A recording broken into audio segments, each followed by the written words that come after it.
Hello বন্ধুরা, নতুন একটা ভিডিওতে তোমাদেরকে স্বাগতম। জগদ্ধাত্রী ধারাবাহিকের আজকের পর্বে দেখা যায় যে দুর্গা পিতাকে ফোন করে বলে সে যে ছেলের সাথে সম্পর্কে জড়িয়েছে সে একজন ডেলিভারি ম্যান, মানুষের বাড়ি বাড়ি গিয়ে খাবার ডেলিভারি করে। দুর্গার মুখে এমন কথা শুনে দুর্গার কোনো বিশ্বাস করে না পিতা, আর সেখান থেকে বাড়ি চলে আসে। ওদিকে বরুণ দাসকে রাস্তায় ধরে মারতে থাকে দুর্গা, আর তার কাছ থেকে সত্যিটা জানতে চাইলে দুর্গার দিকে গান তাক করে সেখান থেকে পালিয়ে যায় বরুণ দাস।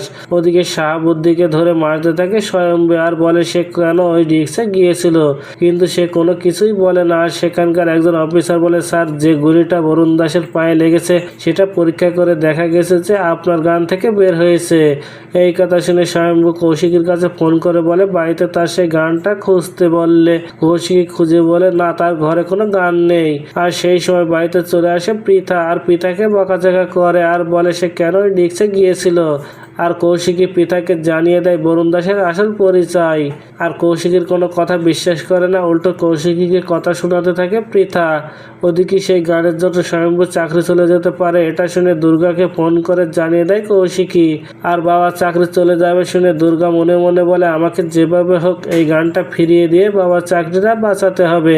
তো বন্ধুরা, কি করতে চলেছে গল্পে এবার জানতে হলে আমাদের সাথেই থাকুন। ধন্যবাদ।